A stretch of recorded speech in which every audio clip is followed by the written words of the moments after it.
देव नाम का व्यक्ति की शादी अरेंज मैरिज के तौर पर शालिनी से हुआ था। दोनों की शादी अरेंज मैरिज होने के कारण वे दोनों एक दूसरे को पहले से नहीं जानते थे।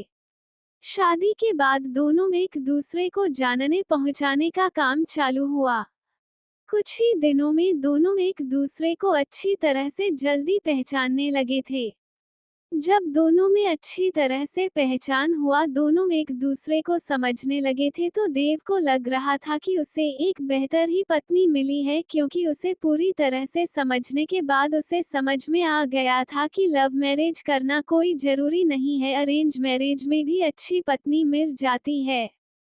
दोनों की नई नई शादी हुई थी, इसी कारण से दोनों एक दूसरे को अच्छी तरह से समय देते थे।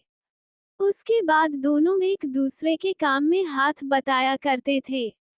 पति पत्नी दोनों में खूब ज्यादा प्यार होने लगा था। अब उसकी पत्नी भी देव को समझ गया था और उसे किसी भी प्रकार का कोई काम या किसी प्रकार की कोई सामान जरूरत पड़ने से पहले ही उसकी पत्नी उसे के सामने हाजिर कर देते थे। एक दिन देव अपने दोस्त को सूरज को अपने घर दावत पर बुलाया था। देव और शालिनी के प्यार देखकर सूरज बोल उठाकर, तुमने तो अरेंज मैरिज की है, लेकिन तुम्हारी पत्नी बहुत अच्छी है, तुम्हारा बहुत ज्यादा ख्याल रखती है और तुम दोनों भी अच्छी तरह से अपना काम कर रहे हो। तुम्हारी पत्नी तो बहुत ज्यादा खूबसूरत है और हर काम में तुम्हारा बहुत ज्यादा ध्यान रखती है। तुम बहुत ज्यादा खुशकिस्मत होगी, तुम्हें अरेंज मैरिज होने के बावजूद भी तुम्हें इतनी अच्छी पत्नी मिली है। एक दिन देव अपनी पत्नी से कहता है कि तुम जाकर तैयार हो जाओ, हम लोग कहीं घूमने जाने वाले हैं। हम लोगों को शादी की होगी, इतना दिन हो गया है और बहुत सारे काम होने के कारण हमें टाइम भी नहीं मिला है घूमने के लिए। चलो वहाँ आज हम लोग घूमने के लिए कहीं चलते हैं। इतना सुनकर उसकी पत्नी शालिनी ने कहती है कि आपने तो बिल्कुल अच्छा कहा जी, बहुत दिनों से हम लोग कहीं घूमने नहीं गए, अच्छा हुआ आज आपने बोल दिया, हम लोगों का मन नहीं लग रहा था, चलो कहीं घूम कर आते हैं। दोनों एक कार में बैठकर घूमने के लिए निकल पड़ता है। रास्ते में जब हाईवे पर गाड़ी जाती है तो उसे एक बड़ी गाड़ी में टक्कर होने के कारण दोनों दुर्घटनाग्रस्त हो जाते हैं। देव को जब हो जाता है तो वह हॉस्पिटल में था, जैसे ही होश में जाता है वह अपनी पत्नी को ढूंढने लगता है। तभी को अपनी पत्नी को ढूंढते ढूंढते दूसरे कमरे में चली जाती है, जहां वह देखती है कि उसके सर अथवा पैर में तो दोपहर में बहुत ज्यादा चोट आई है। देव घबराकर डॉक्टर से पूछता है कि मेरी पत्नी की तबीयत ठीक तो है, क्या वह सही हो जाएगी ना? तभी डॉक्टर कहता है कि तुम्हारी पत्नी की पैर की नसों में ज्यादा खून निकलने के कारण पैर को काटना पड़ा है, वह नहीं चल सकती है।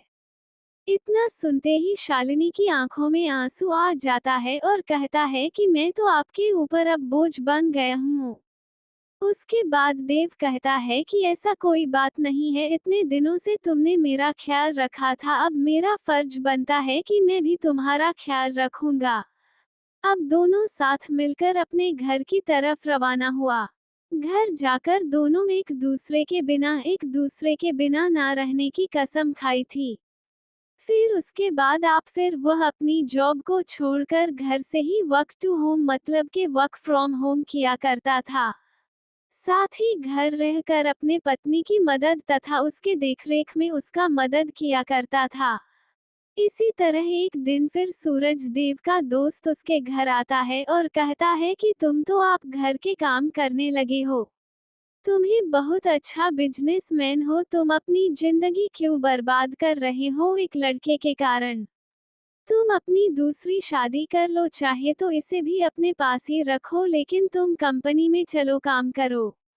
इसके बाद देव कहता है कि मेरी पत्नी से बढ़कर मेरी जिंदगी में कुछ भी नहीं है, मैं उसकी देखभाल हमेशा करूंगा और करता ही रहूंगा, क्योंकि हमेशा से ही मुझसे प्रेम करती थी और हमेशा से ही हम लोग पति पत्नी आपस में प्रेम करते रहेंगे। फिर वह अपने दोस्त को कहता है कि तुमने एक बार आया था, और मुझसे कहा कि तुम्हारी पत्नी बहुत अच्छी है, तुम बहुत खुशकिस्मत होगी, तुम्हें ऐसी पत्नी मिली है। फिर आज क्या बात है, क्या तुम इस प्रकार के बाद मेरी पत्नी के लिए उपयोग कर रहे हो? आखिरकार जितना दिन उसने मेरी मदद की है, मेरा भी फर्ज बनता है कि मैं उसे जिंदगी भर मदद करता रहूंगा। इतना सुनते ही पीछे से उसकी पत्नी भगवान से प्रार्थना करती रहती है कि भगवान, आपने मुझे इतना अच्छा पति दिया है कि मैं इसका शुक्रिया कैसे अदा करूंगी। और वह सदा के लिए एक दूसरे से प्रेम करते रहे और अपनी जिंदगी को आगे बनाते रहे।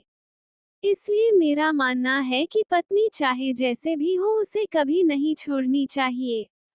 और पत्नी को कोई तकलीफ होती है तो उसका साथ देना चाहिए, ना कि उसके साथ छोड़ना चाहिए।